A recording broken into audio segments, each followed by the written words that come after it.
Hockey کا کھیل سب سے پہلے کب، کہاں اور کیسے شروع ہوا، اس کے بارے میں یقینی طور پر کچھ نہیں کہا جا سکتا۔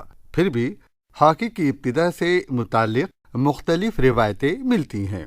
ایک روایت کے مطابق آج سے تقریباً 4000 سال پہلے ہاکی سے ملتا جلتا ایک کھیل قدیم مصر میں کھیلا جاتا تھا۔ وادی نیل میں بنی حسن کے ایک مقبرے کی دیوار پر ایک تصویر بنی ہوئی ہے جس میں 2 آدمیوں کو بلی کرتے ہوئے دکھایا گیا ہے۔ کہا جاتا ہے کہ اس مقبرے کی تعمیر 2000 سال قبل مسیح ہوئی تھی۔ اس نئی تحقیق سے پہلے یہ خیال کیا جاتا تھا کہ ہاکی کا جنم 500 سال قبل مسیح فارس میں ہوا تھا۔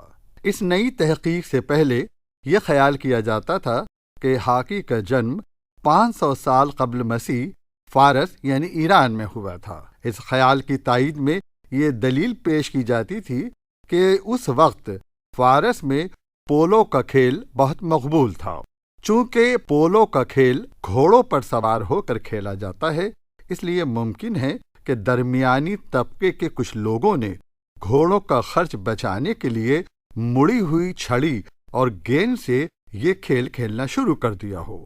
دوسرے لفظوں میں قدیم ایران میں وہاں کے مزدور طبقے کے لوگ تفریح طبع کے لیے جھاڑی میں سے ایک چھڑی توڑ کر اس سے ایک چھوٹے اور گول پتھر کو لڑکا کر ایک کھیل کھیلا کرتے تھے۔ جب ایران کے کچھ مزدور کام کی تلاش میں یونان گئے تو ظاہر ہے کہ اس کھیل کو بھی اپنے ساتھ لے گئے اور وہاں یہ کھیل امید سے زیادہ مقبول ہوا۔ واضح رہے کہ قدیم یونان میں یہ کھیل کھیلا جاتا تھا۔ اس بات کے بہت سے ثبوت 1921 میں ایتھنز میں ملے ہیں۔ یونان میں 500 سال قبل مسیح بنی ایک تصویر میں 6 آدمیوں کو ہاکی سے ملتا جلتا کھیل کھیلتے ہوئے دکھایا گیا ہے۔ فرق صرف اس قدر ہے کہ اس میں چھڑی کا مڑا ہوا حصہ اوپر کی طرف نہ مڑا ہو کر نیچے کی طرف مڑا ہوا ہے۔ کچھ عرصے کے بعد اہل روم نے اس کھیل کو کچھ الگ ڈھنگ سے اپنایا۔ یہ کھیل مڑی ہوئی چھڑی سے کھیلا جاتا تھا۔ گیند چمڑے کی بنی ہوتی تھی۔ اس کے اندر چڑیوں کے پر بھرے جاتے تھے۔ یہیں سے یہ کھیل دھیرے دھیرے یورپ کے دیگر ممالک میں پہنچا اور مقبول ہونے لگا۔ ہاکی کے جنم کے سلسلے میں امریکہ کا دعویٰ مختلف ہے۔ کہا جاتا ہے کہ تقریباً 300 سال پہلے امریکہ کے ریڈ انڈین ایک کھیل کھیلا کرتے تھے جو موجودہ ہاکی سے بہت ملتا جلتا تھا۔ اس وقت اس کھیل کے لیے کوئی متعین وقت نہیں ہوا کرتا تھا۔ مقررہ دن سورج طلوع ہونے سے پہلے گاؤں کے نزدیک میدان میں دونوں گروہوں کے سینکڑوں کھلاڑی آ کر جمع ہو جاتے تھے۔ میدان کے بیچ میں دونوں گروپوں کے مکھیا میچ شروع کراتے وقت باہم مشورہ کرتے۔ جب وہ دونوں کسی فیصلے پر متفق ہو جاتے تو پاس کھڑے کسی شخص کو اشارہ کر دیتے جو بگل بجا کر دونوں گروپوں کو کھیل شروع کرنے کا سنگل دے دیتا۔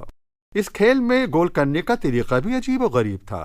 ایک گاؤں کے کھلاڑی جب گیند کو لڑکاتے ہوئے اپنے مد مقابل گاؤں کے کھلاڑیوں کے سرحد کے اندر داخل کر دیتے تو ایک گول مان لیا جاتا تھا۔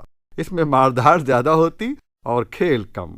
اس طرح کچھ ہی دیر میں کھیل کا میدان دیکھتے ہی دیکھتے لڑائی کا میدان نظر آنے لگتا۔ بہرحال کچھ صدیوں قبل یورپ کے الگ الگ ملکوں میں ہاکی سے ملتے جلتے کھیل کو الگ الگ ناموں سے پکارا جانے لگا۔ مثال کے طور پر عہد وسطیٰ میں فرانس کے قریبی ملکوں میں یہ کھیل ہاکے کے نام سے کافی دنوں تک کھیلا جاتا رہا۔ یہاں یہ بات بھی بتاتا چلوں کہ فرینچ زبان میں ہاکے کا مطلب ہوتا ہے گدڑیے کی چھڑی۔ فرانس میں چونکہ سب سے پہلے ہاکی کا کھیل گدڑیوں نے اپنایا تھا، اس لیے یہ کھیل ہاکے کے نام سے جانا گیا۔ ہاکی کا کھیل آئرلینڈ میں ہارلے، اسکاٹ لینڈ میں شنٹی، انگلینڈ میں ہینڈو اور بینڈی کے نام سے مقبول ہوا۔ لیکن موجودہ ہاکی کی جس شکل سے ہم لوگ واقف ہیں اس کا جنم انگلستان میں ہوا اور سب سے پہلے ہاکی لفظ کا استعمال 1838 عیسوی میں کیا گیا۔ جوں جوں ہاکی کا کھیل مقبول ہوتا گیا اس کے قواعد و ضوابط میں سدھار ہوتا گیا۔ 1875 عیسوی میں یہ اصول وضع کیا گیا کہ گیند کرکٹ کی گیند کی طرح مضبوط، ٹھوس اور سفید ہونی چاہیے۔ کوئی بھی کھلاڑی اپنے کندھے سے اوپر اسٹک نہیں اٹھا سکتا اور گول زیادہ سے زیادہ 15 گز کی دوری سے ہی کیا جا سکتا ہے۔ آگے چل کر انگلستان کے مشہور کلب ویلڈن ہاکی کلب نے بالکل نئے قواعد و ضوابط بنائے، لیکن حقیقت یہ ہے کہ جدید ہاکی کی پیدائش 18 جنوری 1886 کو اس وقت ہوئی جب برٹش ہاکی ایسوسی ایشن کا قیام عمل میں آیا۔ شہنشاہ ایڈورڈ ہفتم، جو اس وقت پرنس آف ویلز تھے، اس ایسوسی ایشن کے پہلے صدر منتخب کیے گئے۔ اس ایسوسی ایشن نے ہاکی کے کھیل کو مزید دلچسپ بنانے کی غرض سے اس کے ایک ایک اصول کی تفصیل سے وضاحت کی۔ پہلے کسی بھی درخت کی لکڑی سے ہاکی کی اسٹک بنائی جاتی تھی، بعد میں اس کے لیے بید کی لچکیلی لکڑی کا استعمال کیا جانے لگا تاکہ کھلاڑی کو ہٹ کرنے میں آسانی ہو۔ مونٹ کے چاروں طرف دھاگا لپیٹ دیا جاتا تھا تاکہ پکڑ مضبوط رہے۔ ہاکی اسٹک کے نچلے سرے یعنی بلیڈ کی چوڑائی کو 2.5 انچ سے 2 انچ کر دیا گیا، جس سے ڈربلنگ اور پاسنگ کی تکنیک کو ترقی ملی۔ اس درمیان ایک اسکولی ٹیچر کی کوششوں سے امریکہ میں بھی ہاکی کا چلن شروع ہو چکا تھا۔ 1924 میں بین الاقوامی ہاکی تنظیم کا قیام عمل میں آیا۔ اس کے بانی ممالک تھے Belgium, France, Australia, Hungary, Spain اور سوئٹزرلینڈ وغیرہ۔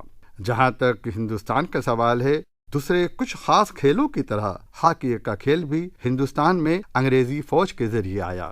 1885 میں کولکاتہ میں سب سے پہلے ہندوستانی ہاکی کلب قائم ہوا۔ کچھ برسوں میں بیٹن کپ اور آغا خاں کپ ہاکی مقابلوں کے شروع ہونے کی وجہ سے یہ کھیل ہندوستان میں بہت تیزی سے مقبول ہوا۔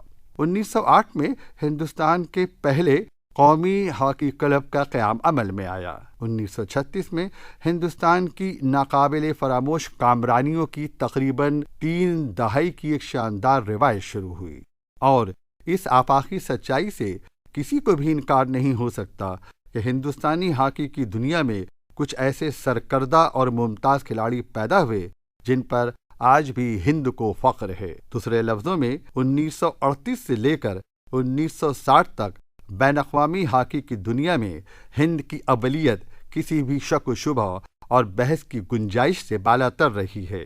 اس شاندار کامیابی اور عظمت سے ہمکنار کرنے میں کچھ کھلاڑیوں کا اہم حصہ رہا ہے، مثال کے طور پر دھیان چند اور دیگر کھلاڑی۔ ان کھلاڑیوں نے اپنے بے مثال اور شاندار کھیل کے مظاہرے سے نہ صرف ہند میں ہاکی کی جڑیں مضبوط کی، بلکہ اسے بین الاقوامی ہاکی جگت میں ایک ممتاز مقام دلایا۔